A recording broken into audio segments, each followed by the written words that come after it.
Terima kasih atas kesempatannya. Perkenalkan, nama saya Samuel Budi Nugraha dengan nomor induk mahasiswa 2019-210110. Di sini saya akan menjelaskan tentang pengertian komunikasi antar pribadi.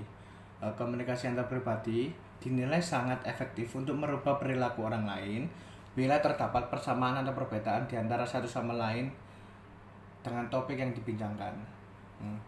Pengertian menurut pengertian para ahli, yang pertama, menurut Joseph A. DeVito dalam buku The International Communication Book, komunikasi antar pribadi adalah proses pengiriman dan penerimaan pesan antara dua individu atau antar individu dalam kelompok dengan beberapa efek dan umpan balik seketika. Sedangkan menurut Everett M. Rogers dalam Depari, komunikasi antar pribadi merupakan komunikasi dari mulut ke mulut dengan interaksi tatap muka antar beberapa orang pribadi.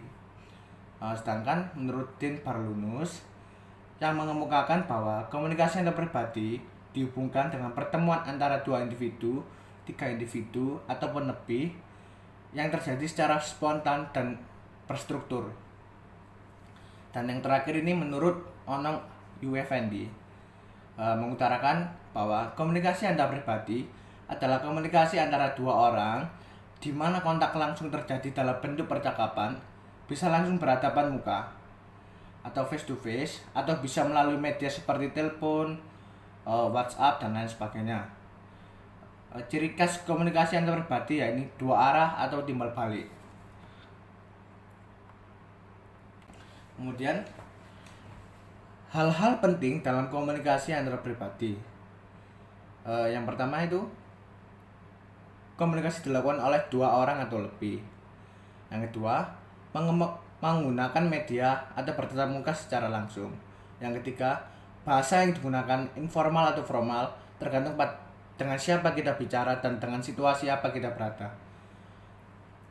Tujuan yang ingin dicapai bisa bersifat pribadi atau kepentingan umum. Selanjutnya, komunikasi antar pribadi dimulai dengan diri pribadi. Yang kedua, komunikasi antar pribadi mencakup aspek-aspek isi, pesan, dan hubungan antar pribadi. Kemudian, komunikasi antar pribadi mensyaratkan adanya kedekatan fisik antara pihak yang berkomunikasi. Berhubung situasinya pandemi ini, kita bisa berkomunikasi dengan media digital. Yang kemudian, komunikasi antar pribadi bersifat transaksional. Kelima, komunikasi antar pribadi melibatkan pihak-pihak yang saling tergantung satu dengan yang lainnya. Dan yang terakhir adalah komunikasi antar pribadi tidak dapat diubah maupun diulang.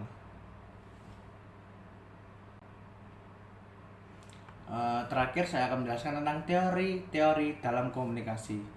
Yang pertama adalah teori aprehensi komunikasi. Aprehensi komunikasi adalah salah satu kondisi kognitif atau kondisi di mana seseorang mengetahui dengan sadar bahwa dirinya merasa khawatir dan ketakutan selama terjadinya komunikasi, sehingga menjadikan ia orang yang mati rasa karena tidak memiliki pikiran dan perasaan apapun. Yang kemudian adalah teori self-discourse. Self-discourse adalah bagian dari kajian komunikasi perspektif internasional. Fokus utama dalam tindak komunikasi adalah aspek interaksi yang melibatkan indikator sebagai individu sosial. Self-discourse digunakan juga untuk mengembangkan potensi kemanusiaan melalui interaksi sosial. Kemudian adalah penilaian sosial. Orang biasanya melakukan dua hal dalam menerima pesan, yakni mengkontraskan dan mengasimilasikan. Kontras adalah distorsi perseptual yang mengantarkan pada polarisasi ide. Sebagai contoh, mengontraskan pandangan kopi itu bermanfaat bagi kesehatan. Lawan katanya adalah juga kopi itu merugikan kesehatan. Kemudian ada teori penetrasi sosial. Teori yang menyatakan kedekatan antar pribadi itu berlangsung secara bertahap atau gradual. Kemudian dilakukan berurutan dimulai dari tahap biasa hingga tahap intim. Ini merupakan fungsi dari dampak saat ini dan masa depan. Terima kasih atas kesempatannya. Perkenalkan, nama saya Muhammad Syahrin Abnan dengan NIM 2019-210218. Di sini saya akan melanjutkan presentasi dari rekan saya, yaitu tentang tujuan komunikasi antar pribadi. Seorang melakukan komunikasi tentunya memiliki tujuan tertentu, termasuk komunikasi antar pribadi ini. Tujuan komunikasi antar pribadi yaitu berusaha meningkatkan hubungan insani atau human relation, dan menghindari atau mengatasi konflik-konflik pribadi serta mengurangi ketidakpastian atau berbagi pengetahuan dan pengalaman dengan orang lain. Komunikasi antar pribadi ini juga dapat meningkatkan hubungan kemanusiaan di antara pihak-pihak yang melakukan komunikasi. Selanjutnya saya akan menjelaskan beberapa tujuan komunikasi antar pribadi. Di sini ada 6 tujuan komunikasi antar pribadi. Yang pertama yaitu menyampaikan informasi. Ketika berkomunikasi dengan orang lain, tentu saja seseorang memiliki berbagai tujuan dan harapan. Salah satu di antaranya yaitu untuk menyampaikan informasi dengan orang lain agar orang tersebut mengetahui sesuatu. Seperti contohnya, seseorang akan menyampaikan informasi kepada temannya bahwa akan diselenggarakan pameran sepatu lokal pada tanggal 18 Desember 2019 di Jatim Expo. Mengapa pesan tersebut harus disampaikan kepada orang lain atau temannya? Salah satu alasannya yaitu bahwa temannya ini seorang penggemar sepatu lokal, sehingga sayang jika tidak tersampaikan kepadanya. Yang kedua, di sini ada berbagi pengalaman. Komunikasi antar pribadi juga dapat saling membagi pengalaman pribadi kepada orang lain, baik pengalaman menyedihkan ataupun menyenangkan. Saling berbagi rasa atau pengalaman ini biasanya hanya kepada seorang yang dapat dipercaya atau teman dekatnya sendiri. Seperti contohnya, seseorang bercerita tentang bagaimana perkembangan bisnisnya pada saat ini kepada sahabatnya sendiri pada saat masa pandemi ini. Nah, dari sini kita melihat bahwa ada berbagi pengalaman pada saat dia menceritakan perkembangan bisnisnya. Selanjutnya, yang ketiga yaitu menumbuhkan simpati. Simpati adalah suatu proses di mana seseorang merasa tertarik terhadap pihak lain, sehingga dia mampu merasakan apa yang dialami, yang dilakukan, dan diderita orang lain. Komunikasi antar pribadi juga dapat menumbuhkan rasa simpati seseorang kepada orang lain. Seperti contohnya, seseorang sedang menceritakan musibahnya yang sedang dialami saat ini kepada sahabatnya sendiri. Kemudian sahabat tersebut memberikan rasa simpati dengan turut berduka cita atas musibah yang dialami orang tersebut, atau dengan memberikan bantuan yang sedang dialami orang tersebut. Nah, di sini kita melihat bahwa komunikasi antar pribadi ini juga dapat menumbuhkan rasa simpati. Nah, yang keempat ini melakukan kerjasama. Tujuan komunikasi antar pribadi yang lainnya yaitu untuk melakukan kerjasama antar seseorang dengan orang lain untuk mencapai suatu tujuan tertentu. Seperti contohnya, seseorang melakukan komunikasi pribadi dengan orang lain untuk membahas kerjasamanya dalam bidang bisnis kerupuk. Nah, di sini kita melihat bahwa komunikasi antar pribadi ini dapat menjalin kerjasama dengan orang lain. Nah, di sini yang kelima yaitu ada menceritakan kekecewaan atau kekesalan. Komunikasi pribadi ini juga dapat digunakan seseorang untuk menceritakan rasa kecewanya atau kekesalannya kepada orang lain. Pengungkapan segala bentuk kekecewaan atau kekesalan secara tidak langsung dapat mengurangi beban pikiran yang dialami seseorang tersebut. Seperti contohnya, seorang mahasiswa menceritakan rasa kecewanya dan kekesalannya terhadap nilai IPK-nya saat ini yang sedang jelek kepada temannya. Nah, setelah menceritakan hal tersebut, secara tidak langsung dapat mengurangi beban pikiran yang dialami mahasiswa tersebut. Nah, yang terakhir di sini ada menumbuhkan motivasi. Komunikasi antar pribadi juga dapat menumbuhkan motivasi. Seseorang dapat memotivasi orang lain untuk sesuatu yang baik dan positif. Pengertian dari motivasi itu sendiri adalah suatu dorongan kuat dari dalam diri seseorang untuk melakukan sesuatu. Pada dasarnya, seseorang itu sering melakukan sesuatu karena telah termotivasi dengan orang lain. Seperti contohnya, seorang manajer memberikan motivasi kepada seorang karyawan dengan mengatakan bahwa akan diberikan bonus kepada karyawan tersebut jika mencapai target perusahaan yang sudah ditentukan. Nah, dari perkataan tersebut, seorang karyawan dapat termotivasi lebih dan lebih mendapatkan dorongan untuk mencapai target perusahaan. Sekian dari saya dan akan dilanjutkan oleh rekan saya. Terima kasih atas kesempatannya. Perkenalkan, nama saya Dian Fitisia, NIM saya 2019-21047. Jadi di sini saya akan menjelaskan gaya kepemimpinan yang merupakan suatu cara bagaimana seorang pemimpin itu bisa mempengaruhi, mengarahkan, memotivasi, dan mengendalikan bawahannya dengan cara tertentu dengan baik. Sehingga bawahan atau karyawan dapat menyelesaikan tugas pekerjaannya secara efektif dan efisien. Karena setiap perusahaan itu pasti akan mempunyai pemimpin yang hebat dan akan memperlakukan karyawannya dengan baik, dengan caranya tertentu. Supaya karyawan tersebut bisa memberikan hasil terbaik kepada perusahaan dan kepada pemimpinnya. Karena itu bisa mengembangkan suatu perusahaan tersebut. Di sini juga ada teori X dan teori Y, salah satu model perilaku kepemimpinan. Teori X cenderung negatif dan gaya kepemimpinan yang diterapkan suatu organisasi adalah gaya kepemimpinan petunjuk yang sangatlah tepat karena para karyawan yang menjadi bawahannya tersebut cenderung pasif. Contohnya, malas bekerja, tidak kreatif, tidak inovatif. Oleh karena itu, peran pengarahan yang dilakukan oleh manajer suatu organisasi menjadi sangatlah dominan dan penting bagi kemajuan organisasi. Tanpa arahan yang jelas dan baik, kinerja karyawan akan buruk, tugas-tugas pekerjaan yang dibebankan tidak dapat diselesaikan tepat waktu, atau kualitas penyelesaian pekerjaan itu juga akan rendah. Maka dari itu, komunikasi yang dikembangkan antara manajer dengan para karyawannya cenderung menjadi komunikasi satu arah, yaitu dari manajer ke bawahan atau karyawan. Teori Y ini adalah cenderung positif dan gaya kepemimpinan yang diterapkan adalah gaya kepemimpinan partisipatif. Dalam teori Y ini bahwa karyawan cenderung berperilaku positif karena karyawan memiliki semangat kerja tinggi, tidak malas, belajar, ingin kerja mandiri, dan memiliki komitmen yang tinggi dalam mencapai tujuan suatu organisasi. Dan karyawan juga memiliki rasa tanggung jawab yang tinggi dalam tugas pekerjaannya. Maka dari itu, kepemimpinan yang diambil adalah kepemimpinan partisipatif di mana karyawan akan diajak bekerja sama dalam mengambil keputusan bersama.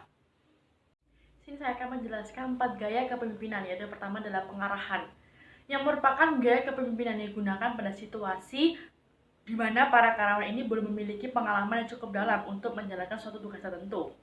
Dan seorang manajer itu harus tetap menjelaskan tugas dengan rinci dan jelas tentang apa yang harus dilakukan oleh karyawan tersebut dan bagaimana cara mengerjakan dan kapan pekerjaan itu akan diselesaikan dan dikumpulkan secara tepat waktu supaya karyawan tersebut akan memberikan yang terbaik kepada perusahaan tersebut. Yang kedua adalah pembekalan. Itu merupakan gaya kepemimpinan yang digunakan pada kondisi di mana para karyawan ini telah memiliki pengalaman yang cukup dalam menyelesaikan pekerjaannya. Maka dari itu, seorang manajer itu akan terus memberikan penjelasan bagi karyawan dalam tugas yang belum dipahami dengan baik oleh karyawan tersebut. Yang ketiga adalah dukungan. Merupakan gaya kepemimpinan yang digunakan pada situasi di mana para karyawan ini telah mengenal teknik yang dituntut dan telah mengembangkan hubungan yang baik terhadap seorang manajer. Maka dari itu, seorang manajer akan lebih banyak dalam berbagi keputusan kerja dan memperoleh berbagai masukan dan saran karyawan yang sangat berharga. Yang terakhir adalah pendelegasian, yaitu merupakan gaya kepemimpinan yang digunakan pada situasi di mana para karyawan telah memahami dengan baik tugas-tugas pekerjaan tersebut. Walaupun tugas telah didelegasikan, seorang manajer juga tetap harus memberikan pantauan kepada karyawan tersebut supaya akan memberikan hasil terbaik seterusnya. Yang terakhir adalah gaya kepemimpinan situasional dan kepemimpinan inti. Gaya kepemimpinan situasional yang pertama adalah keterampilan analitis, di mana seorang manajer ini akan melakukan evaluasi atau penilaian kinerja terhadap karyawannya tersebut. Dan yang kedua adalah keterampilan fleksibilitas, yang akan harus dimiliki dalam menerapkan gaya kepemimpinan dalam kondisi yang tepat berdasarkan analisis yang tepat juga. Yang ketiga adalah keterampilan komunikasi, di mana seorang manajer harus bisa berbagi atau menyampaikan ide atau gagasan kepada semua orang melalui komunikasi dengan jelas dan mudah. Di sini juga ada kepemimpinan inti, yaitu ada pemberdayaan, yaitu adalah kemampuan seorang manajer untuk berbagi kendali kepada karyawannya. Yang kedua adalah intuisi, yaitu adalah kemampuan untuk memahami situasi. Yang ketiga adalah pemahaman diri, yaitu adalah kemampuan untuk mengenal diri kita sendiri. Dan adalah visi, yaitu adalah kemampuan berimajinasi pada situasi yang berbeda dan situasi yang lebih baik dengan bagaimana cara kita untuk menyampainya. Terima kasih. Sekian dari saya. Selanjutnya akan diteruskan oleh teman saya. Assalamualaikum warahmatullahi wabarakatuh. Terima kasih atas kesempatannya. Perkenalkan, nama saya Julian Akomendra dengan NIM 2019-210503. Di sini saya akan melanjutkan presentasi dari rekan saya, yaitu mengenai kebutuhan manusia. Kebutuhan manusia merupakan hal-hal yang diperlukan oleh manusia untuk bertahan hidup, juga hal-hal yang diingini manusia untuk memenuhi kepuasan jasmani dan rohaninya. Kebutuhan hidup merupakan pemenuhan yang diperlukan agar manusia merasa nyaman dan sejahtera. Lalu menurut Abraham Maslow, pada dasarnya ada 5 kebutuhan yang bertingkat-tingkat, yaitu yang pertama, kebutuhan fisiologis.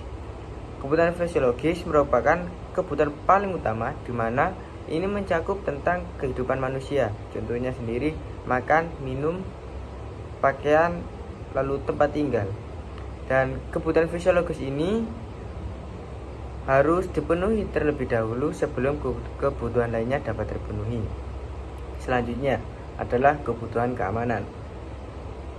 Kebutuhan ini sangat diperlukan karena tanpa adanya rasa aman dan nyaman, manusia akan sulit untuk melakukan kegiatan dasarnya.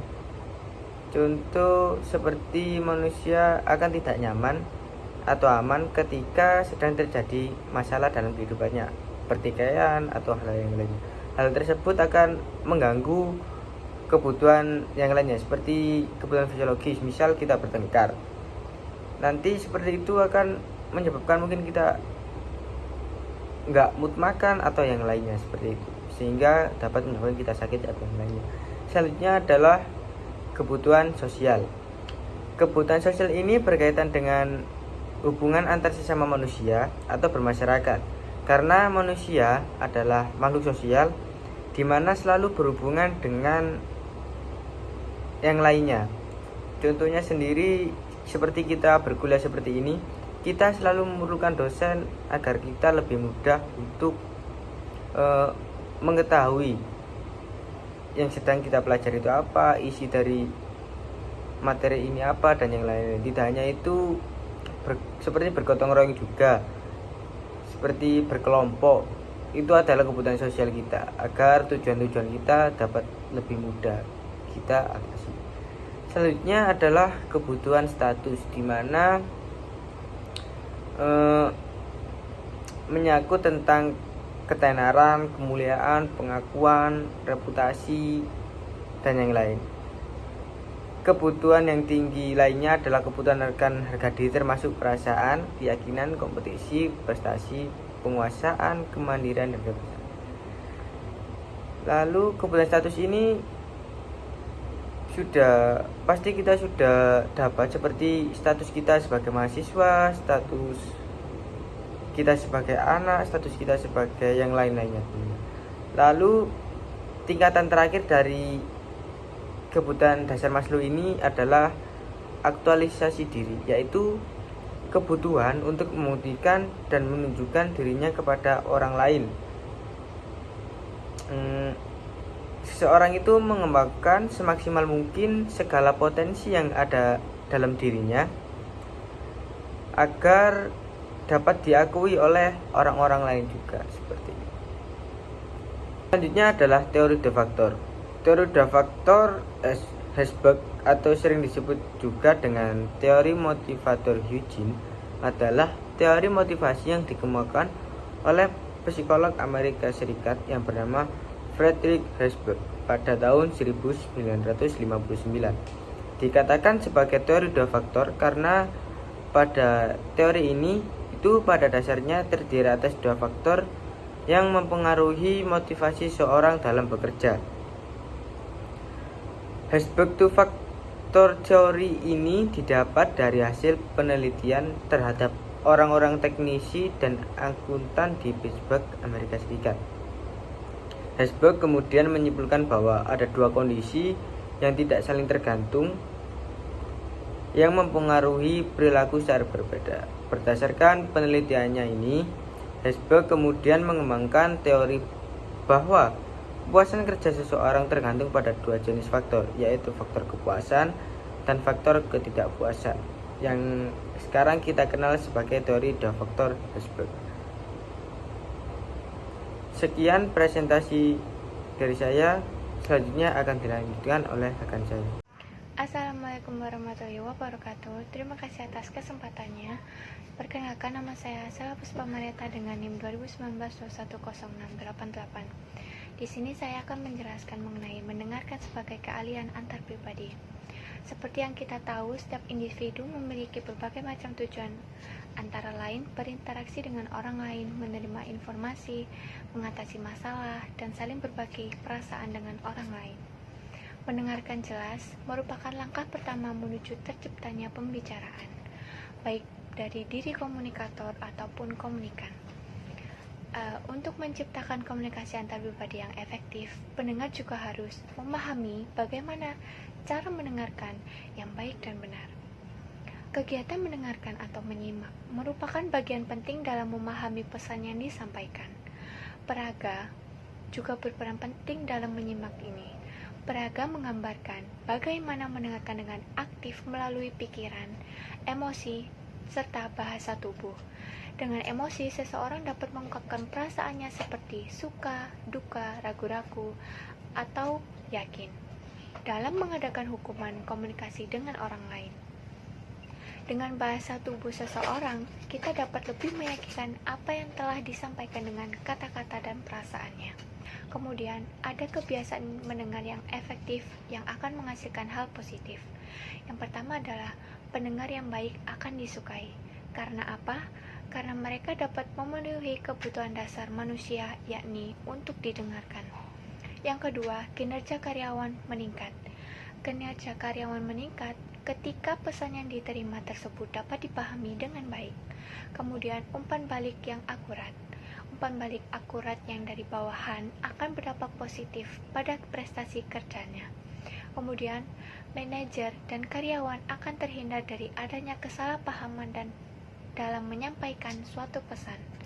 Kemudian, pendengar yang baik akan dapat memisahkan mana yang fakta dan juga mana yang hanya sekedar gosip. Kemudian, ada beberapa saran dalam kegiatan mendengarkan secara efektif.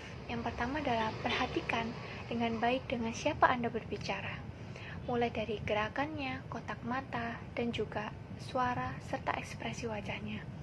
Yang kedua, berikan umpan balik. Yang ketiga, mendengarkan juga membutuhkan waktu. Karena apa? Karena proses komunikasi dilakukan secara tatap muka. Yang terakhir, gunakan pengetahuan Anda tentang orang berbicara tersebut. Karena apa? Karena untuk dapat menarik hal yang positif bagi Anda. Kemudian, ada yang beranggapan bahwa mendengarkan itu sukar. Betapa sukarnya mendengarkan lawan bicara saya, sehingga saya terbesitlah dalam hati, apakah ada manfaat saya berbicara tatap muka jika lawan bicara saya tidak mendengarkan saya.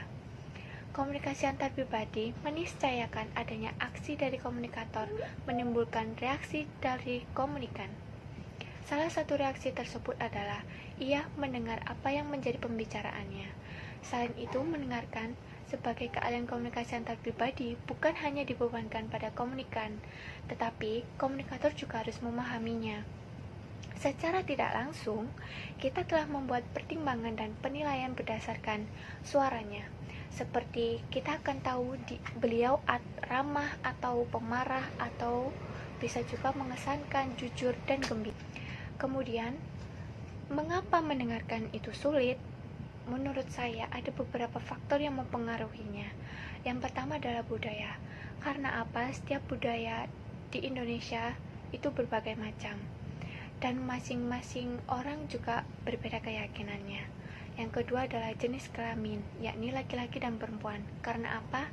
Karena yang dibicarakan juga bisa tidak sesuai dengan faktanya. Dan itu akan menimbulkan kesalahpahaman. Yang ketiga, pesan diterima melalui saringan pengalaman dan prasangka. Yang keempat, para pendengar secara selektif mendengarkan apa yang mereka anggap penting atau apa yang mereka anggap menarik. Kemudian, pembicara yang kurang cakap. Yang kurang cakap di sini yaitu suaranya tidak menarik atau peringannya yang menjengkelkan. Kemudian yang terakhir, pidato atau pembicaraan tidak bermutu atau kurang bermutu. Di sini adalah cara berpikir yang kacau dan tidak ada struktur atau kosakata yang tidak serasi. Kemudian, menurut yang saya baca, ada beberapa tahapan-tahapan mendengarkan menurut Coase. Yang pertama adalah receiving atau menerima. Mendengarkan dimulai dengan menerima pesan verbal dan nonverbal yang terdiri dari kata serta gerak tubuh, ekspresi wajah, dan variasi dalam tingkat volume suara. Yang kedua adalah understanding atau memahami. Memahami adalah tahapan di mana Anda mempelajari maksud pembicara, baik dari isi maupun emosinya. Yang ketiga adalah remembering atau mengingat. Dalam mendengarkan diperlukan adanya ingatan untuk mengingat pesan yang telah disampaikan.